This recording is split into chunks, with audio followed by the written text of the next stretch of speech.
नमस्कार दोस्तों, सानिध्य टीवी में आप सबका बहुत बहुत स्वागत है। दोस्तों, एक बार की बात है, माता लक्ष्मी भगवान विष्णु के चरण दबा रही थी।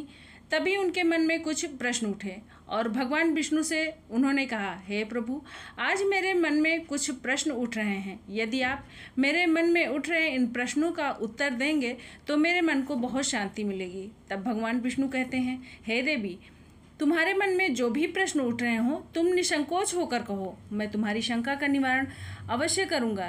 तब माता लक्ष्मी ने भगवान विष्णु से 3 प्रश्न किए। पहला प्रश्न, माता लक्ष्मी कहती हैं, हे प्रभु, ऐसी कौन सी स्त्री होती है जिसे संतान सुख नहीं मिलता है। दूसरा प्रश्न, ऐसी कौन सी स्त्री है जो समय से पहले विधवा हो जाती है। और प्रभु, मेरा तीसरा प्रश्न है कि कौन सा श्रृंगार करने से स्त्री को स्वर्ग में स्थान प्राप्त होता है। तब भगवान विष्णु कहते हैं, हे देवी, तुमने बहुत ही उत्तम प्रश्न किए हैं। इन प्रश्नों का उत्तर संसार के कल्याण के लिए है। जो भी मनुष्य इसे ध्यान से सुनता है उसे पृथ्वी लोक पर संपूर्ण सुख प्राप्त होता है और मृत्यु के पश्चात उसे विष्णु लोक की प्राप्ति होती है। भगवान विष्णु माता लक्ष्मी से कहते हैं, आज मैं तुम्हें अत्यंत पवित्र एक कथा सुनाता हूँ। इस कथा के माध्यम से तुम्हें तुम्हारे सभी प्रश्नों के उत्तर मिल जाएंगे, लेकिन इस कथा को तुम्हें ध्यान से पूरा सुनना होगा। इस कथा को कभी भी आधा अधूरा नहीं सुनना चाहिए। इस कथा में समस्त संसार का कल्याण छिपा है। जो इस कथा को पूरा सुनता है मैं उसके 32 अपराध क्षमा करता हूँ। तब लक्ष्मी कहती हैं, हे प्रभु, मैं आपको वचन देती हूँ कि इस कथा को मैं पूरे मन और लगन से सुनूंगी। कृपा करके आप कथा आरंभ करें। तो दोस्तों, आपसे भी निवेदन है कि इस कथा को आप पूरा सुने। इसे आधा अधूरा सुनना पाप माना जाता है। चलिए शुरू करते हैं कथा। भगवान विष्णु कहते हैं, हे देवी लक्ष्मी, एक समय की बात है, एक छोटा सा नगर था। उस नगर में एक सेठ रहता था। उस सेठ के 2 पुत्र थे। दोनों पुत्रों का विवाह भी हो चुका था। सेठ के घर में किसी चीज़ की कोई कमी नहीं थी, किंतु सेठ की पत्नी अत्यंत दुष्ट स्वभाव की थी।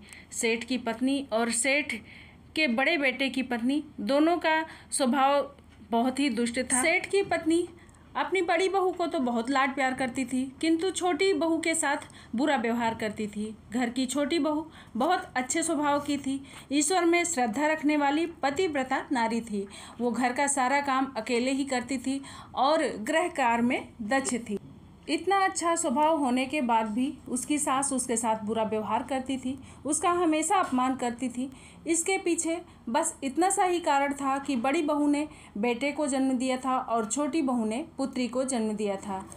पुत्री को जन्म देने के कारण सेठ की पत्नी अपनी छोटी बहू को बार बार ताना मारती थी, लेकिन बेचारी कर भी क्या सकती थी। जो भाग्य में लिखा होता है वही होता है। भगवान विष्णु कहते हैं, हे देवी, अब मैं तुम्हें छोटी बहू की कहानी सुनाता हूँ। इससे तुम्हें पहले प्रश्न का उत्तर प्राप्त हो जाएगा कि कौन सी स्त्री को पुत्र प्राप्त नहीं होता है। हे देवी, सेठ की पत्नी बहुत ही दुष्ट और कुटिल स्वभाव की थी। उससे उसकी सास भी परेशान थी। सेठ की पत्नी अपनी छोटी बहू को सबसे ज़्यादा दुख देती थी। छोटी बहू का नाम सुलक्षणा था और सुलक्षणा को सताने में उसकी सास को बहुत आनंद आता था। सुलक्षणा रोज़ सुबह सुबह ब्रह्म मुहूर्त में जाकर अपने घर के सारे काम करती थी और दिन भर काम करने के बाद उसे रात्रि में ही सोने को मिलता था। इतना करने के बाद भी सुलक्षणा की सास उससे द्वेष करती थी। जब सुलक्षणा झाड़ू लगाती तो उसकी सास आकर ताना मारती थी, तेरे हाथ में जान नहीं है क्या? तू जल्दी जल्दी झाड़ू लगा, मैं मंदिर जा रही हूँ। लौटकर आने से पहले भोजन बनाकर तैयार रखना, आते ही मैं भोजन को ग्रहण करूँगी। और सुन, अन्न का एक दाना भी बर्बाद न होने पाए। बेचारी सुलक्षणा चुपचाप अपनी सास का अत्याचार सहन करती थी और अपनी सास की हर आज्ञा का पालन बड़ी ही विनम्रता से करती थी। खाना बनाते हुए सुलक्षणा सोचने लगी, मैं घर का इतना काम करती हूँ तब भी चैन की सांस नहीं ले पाती हूँ। मेरी सासू माँ किसी न किसी बात पर मुझे ताना मारती ही रहती हैं। पता नहीं कब उनके ताना मारने की आदत जाएगी। सुलक्षणा खाना बनाते हुए ये सोच ही रही थी कि दरवाजे पर खटखटाने की आवाज़ सुनाई दी। सुलक्षणा ने सोचा, अभी तो भोजन तैयार भी नहीं हुआ है, लगता है आज सासू माँ मंदिर से जल्दी लौट आई हैं। अब वह फिर से ताना मारेंगी। यह सोचकर सुलक्षणा ने दौड़कर दरवाज़ा खोला तो देखा कि दरवाजे पर एक सन्यासी खड़े हैं। सन्यासी ने सुलक्षणा से कहा, बेटी सदा सुहागन रहो। तुम इस सन्यासी के लिए कुछ भोजन का दान करो। हे पुत्री, मुझे बड़ी भूख लगी है। तब सुलक्षणा ने सोचा, अगर मैं इस सन्यासी को भोजन कराने लगी और मेरी सास आ गई तो मेरी खैर नहीं। कुछ देर विचार करने के बाद सुलक्षणा ने सोचा, अगर मैं सासू माँ के डर से इस सन्यासी को भोजन नहीं कराऊंगी तो मुझे बड़ा पाप लगेगा, मेरा सारा पुण्य नष्ट हो जाएगा। इतना सोचकर सुलक्षणा ने उस सन्यासी को घर के अंदर बुला लिया। अतिथि धर्म का पालन करते हुए सुलक्षणा उस सन्यासी को भोजन कराने लगी। उतने में ही उसकी सास घर पर आ पहुंची और उस सन्यासी को घर पर भोजन करते हुए देखकर उसे बहुत गुस्सा आ गया और वो चिल्लाते हुए बोली, यहाँ पर कोई भंडारा या दावत चल रही है जो तुम राह चलते भिखमंगों को घर में बुलाकर खाना खिला रही हो। सुलक्षणा ने अपनी सास से बहुत विनती की, लेकिन उसकी सास ने एक भी ना सुनी और उसने उस सन्यासी को घर से बाहर निकाल दिया और खाने को उठाकर कचरे में फेंक दिया। इसके बाद भी सेठ की पत्नी का गुस्सा शांत नहीं हुआ। उसने सुलक्षणा से कहा, अरे दुष्ट औरत, तुम्हें कहा था ना कि अन्न का एक दाना भी बर्बाद नहीं होना चाहिए, लेकिन तूने क्या किया, उस भिखारी को इतना सारा भोजन दे दिया। सुलक्षणा डरते डरते बोली, सासू माँ, मैंने सन्यासी को अपने हिस्से का भोजन दिया है, आखिर इसमें इतना गुस्सा होने वाली क्या बात है। द्वार पर आए अतिथि को कभी भी खाली हाथ नहीं लौटाना चाहिए, ऐसा शास्त्रों में वर्णन है।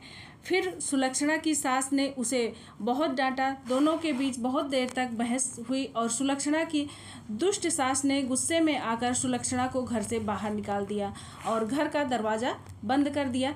सुलक्षणा बहुत देर तक घर के दरवाजे के सामने खड़ी रही और बाहर से अपनी सास को आवाज़ देने लगी। सुलक्षणा की सास ने एक भी नहीं सुनी और उसे घर के अंदर नहीं आने दिया। फिर सुलक्षणा दुखी होकर और उदास होकर अपने मायके के लिए निकल गई। मायके जाने के रास्ते में एक बहुत बड़ा जंगल पड़ता था। सुलक्षणा भूखी प्यासी उस जंगल के रास्ते जाने लगी और तभी जोर जोर से बादल गरजने लगे और मूसलाधार बारिश होने लगी। बारिश से बचने के लिए सुलक्षणा एक वृक्ष के नीचे जाकर खड़ी हो गई। वहाँ पर सुलक्षणा ने देखा कि पेड़ के नीचे एक कोटर बना हुआ है। बिना देरी किए हुए वो उस कोटर में घुस गई। कोटर में जाने के बाद सुलक्षणा ने देखा कि अंदर कोई साधु महात्मा बैठे हुए हैं। वो सन्यासी कोई और नहीं बल्कि भगवान विष्णु ही साधु के रूप में वहाँ पर बैठे हुए थे। जब उस साधु ने सुलक्षणा को देखा तो वे बोले, हे पुत्री, तुम इस घने जंगल में अकेले क्या कर रही हो। तब सुलक्षणा रोने लगी। साधु ने कहा, रोना बंद करो, मैं तुम्हारे बारे में सब कुछ जानता हूँ। तुम्हारे ससुराल वाले अत्यंत दुष्ट स्वभाव के हैं और वे तुम्हें अत्यंत दुख देते हैं।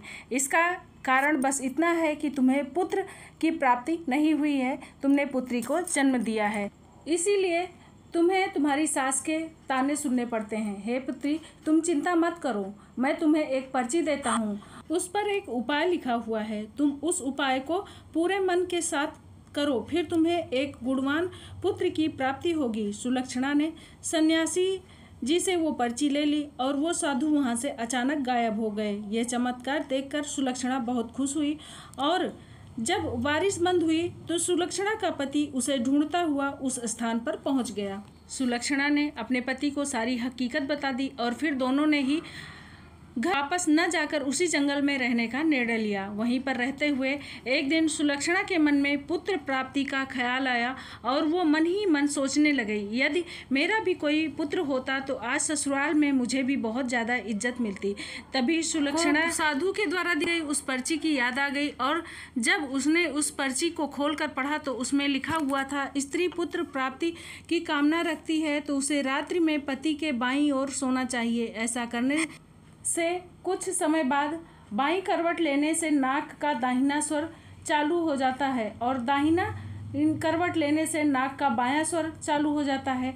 फिर जब पुत्र की इच्छा हो तो उस स्थिति में मिलन से पहले ये निश्चित कर लेना चाहिए कि पुरुष का दायां स्वर चलने लगे और स्त्री का बायां स्वर चलने लगे, उसी समय गर्भधान करना चाहिए। ऐसा करने से निश्चित ही पुत्र की प्राप्ति होती है।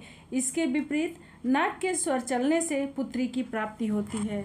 उस पर्ची में आगे लिखा हुआ था, मासिक धर्म शुरू होने के बाद पहले 4 दिनों में पुरुष के साथ मिलन करने से पुत्र की प्राप्ति होती है। 5वीं रात्रि में मिलन करने से लड़की की प्राप्ति होती है तथा 6ठी रात्रि में मिलन करने से पुत्र रत्न की प्राप्ति होती है। 7वीं रात्रि में मिलन करने से बंध्या पुत्री होती है।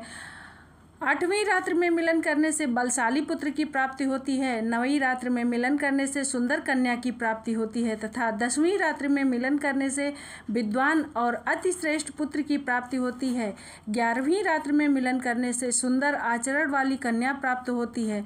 12वीं रात्रि में मिलन करने से गुणवान पुत्र होता है। 13वीं रात्रि में मिलन करने से लक्ष्मी स्वरूपा पुत्री होती है। 14वीं रात्रि में मिलन करने से गुणवान, बुद्धिमान तथा बलवान पुत्र होता है।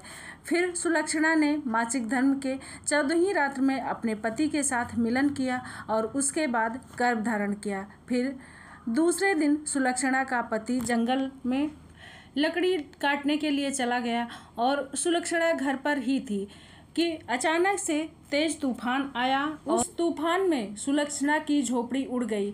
फिर सुलक्षणा दौड़कर जाकर उसी पेड़ के कोटर में जाकर छिप गई जहाँ पर उसे वो साधु मिला था। सुलक्षणा वहाँ अपने पति की राह देख रही थी कि वहाँ अचानक 2 राक्षसियाँ आ गई। वो राक्षसी अत्यंत मायावी थीं। फिर उसने उस कोटर को पेड़ के साथ उड़ाकर एक ऐसे स्थान पर लेकर चली गई जहाँ पर बहुत सारा सोना था। जब सुलक्षणा ने ये दृश्य देखा तो वो चौंक गई। सुलक्षणा पेड़ की कोटर में ही छिपी रही। जब वो राक्षसी भोजन की तलाश में वहाँ से गई तो सुलक्षणा ने उस स्थान से बहुत सा सोना उठा लिया और कोटर में भर लिया। जब वह राक्षसी आई तो उस पेड़ को उड़ाकर फिर उसी जंगल में आ गई। राक्षसियों के जाने के बाद सुलक्षणा वो सारा सोना लेकर अपने पति के पास चली गई और उसे वो सारा सोना दे दिया। फिर दोनों अपने घर को लौट गए जहाँ जाकर उसने अपनी सास को वो सोना दे दिया और सारी हकीकत बता दी, जिसे सुनकर उसकी सास क्रोधित हो उठी और बोली, अरे मूर्ख, तूने बस इतना ही सोना लिया है? इतने सोने से क्या होगा? मैं होती तो बहुत सारा सोना ले आती। फिर उसकी सास भी उसी जंगल में जाकर उस कोटर में छिप गई और राक्षसियों की राह देखने लगी। तभी वहाँ वही 2 राक्षसियाँ फिर से आईं और उस कोटर को उड़ाकर बर्फीले पहाड़ पर ले गई। यह देखकर सुलक्षणा की सास क्रोधित हो गई और बोलने लगी, ये कहाँ लेकर आ गई है? यहाँ तो सिर्फ बर्फ और मिट्टी ही है। तभी उस राक्षसियों ने उसकी आवाज़ सुन ली और देखा कि उस कोटर में एक बूढ़ी औरत छिप कर बैठी है। फिर उन राक्षसियों ने उसे बाहर निकाला और उस बर्फीली पहाड़ी पर फेंक दिया। जमीन पर गिरते ही उसकी मौत हो गई। इधर सुलक्षणा अपने पति के साथ बड़े आनंद से रह रही थी, लेकिन जब सुलक्षणा की सास बहुत दिनों तक नहीं लौटी तो सुलक्षणा ने उस कोटर में जाकर देखा तो उसे वो वहाँ नहीं मिली। तो सुलक्षणा समझ गई कि लालच में आकर उसकी मृत्यु हो गई है। भगवान विष्णु कहते हैं, हे लक्ष्मी, जिस स्त्री को पुत्र प्राप्ति की कामना है उसे उस पर्ची में लिखे उपाय अवश्य करने चाहिए जो मैंने सुलक्षणा को दी थी। तुम्हारा दूसरा प्रश्न था कि किस कारण से स्त्री जल्दी विधवा होती है। तो जो स्त्री अत्यधिक लालच करती है वो स्त्री बहुत जल्दी विधवा होती है। और तुम्हारे तीसरे प्रश्न का उत्तर है कि जो स्त्री चरित्र का गहना पहनती है उसे मृत्यु के पश्चात स्वर्गलोक की प्राप्ति होती है। एक स्त्री को अपने चरित्र का त्याग कभी भी नहीं करना चाहिए।